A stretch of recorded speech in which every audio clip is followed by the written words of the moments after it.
कि ये जो सरकार ने फैसला तब लिया जब छात्रों को कुचला गया, पहले ही ले लेते वक्त रहते तो ऐसा नहीं होता। छात्रों को नहीं कुचला गया ना, यही पढ़ने लिखने वाला लाठीचार्ज नहीं किया गया, आप कह रहे हैं। कोई भी पढ़ने लिखने वाला छात्र उस तरह की हरकत नहीं करेगा। हमारे प्रदेश की सरकार हो या देश की सरकार हो, छात्रों के लिए वो हमेशा छात्रों की समस्याओं के लिए हमेशा तत्पर रहती है। बांकीपुर में उपचुनाव होने जा रहा है, क्या कुछ लगता है क्योंकि वहाँ कोई चुनौती है क्या? जिस तरह के कैंडिडेट दिए गए बीजेपी की तरफ से, उसको लेकर के बड़ा हुआ बन रहा था। आपको लगता है कि बांकीपुर का उपचुनाव कोई चुनौती होगा? प्रशांत किशोर जी, कोई चुनौती नहीं है क्या भाजपा की? कोई चुनौती नहीं। गलत जगह पे गलत वक्त गलत कोशिश कर रहा है प्रशांत किशोर जी। इस समय हमारे साथ अशरफ अंसारी जी हैं, एमएलसी हैं, चिराग पासवान जी के पार्टी से ताल्लुक रखते हैं। पहली बार आप एमएलसी बनने के बाद मखदूमपुर आए, क्या कहना चाहते हैं? भाई मखदूमपुर में हम मकपा आए हैं और आज हम जो कुछ भी हैं इस सरजमी की वजह से हैं। ये सरजमी हमारे उस्ताद की सरजमी है, तो हम सिर्फ सलाम करने के लिए आए थे और उनकी दुआ के लिए आए थे। बाकी यहाँ के लोगों का प्यार, जहानाबाद मखदूमपुर के कार्यकर्ता साथियों का और यहाँ की जनता का जो प्यार मिला, उसके लिए हम दिल की गहराइयों से शुक्रिया अदा करेंगे, हृदय से उनका आभार प्रकट करेंगे। आपको चिराग पासवान जी ने मौका दिया, आप एमएलसी बने, कैसे देखते हैं इस चीज़ को? क्योंकि बहुत सारे लोग लाइन में थे, आपके बनने के बाद भी कई लोगों ने कहा कि अशरफ जी को मौका मिला, हमें नहीं मिला। क्या कहना चाहेंगे, ये मौका कैसे था और जो विश्वास आप पे जताया चिराग पासवान जी ने?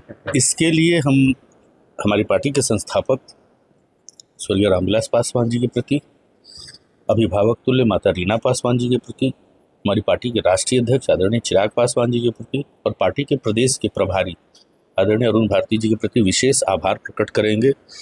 और आपके चैनल के माध्यम से, हमने पहले भी कहा है और आज आपके चैनल के माध्यम से फिर दोहराएंगे कि अगर दृढ़ संकल्पित होकर के समर्पण भाव से अगर आप काम करेंगे तो उसका प्रतिफल आपके सामने दिख रहा है। मेरे जैसा एक छोटा कार्यकर्ता वो दिखेगा। सर, एक सवाल यह है कि बांकीपुर में उपचुनाव होने जा रहा है, क्या कुछ लगता है क्योंकि वहाँ कोई चुनौती है क्या? जिस तरह के कैंडिडेट दिए गए बीजेपी की तरफ से, उसको लेकर के बड़ा हुआ बन रहा था। आपको लगता है कि बांकीपुर का उपचुनाव कोई चुनौती होगा? प्रशांत किशोर दावा कर रहे हैं कि बीजेपी कहीं भी नजर नहीं आएगी। गलत जगह पे गलत वक्त गलत कोशिश कर रहा है प्रशांत किशोर जी, कुछ नहीं कर सकते। वहाँ कोई चुनाव ही नहीं है, वो एनडीए की सीट आज से नहीं है, सदियों से। प्रशांत किशोर जी, कोई चुनौती नहीं है क्या भाजपा की? कोई चुनौती नहीं है, वहाँ कोई चुनौती ही नहीं है, कोई भी चुनौती नहीं है। सर, एक सवाल इससे हट करके, शिक्षा मंत्री जी का, प्रधान जी का इस्तीफा दे दिया उन्होंने, कैसे देखते हैं इस इस्तीफा को?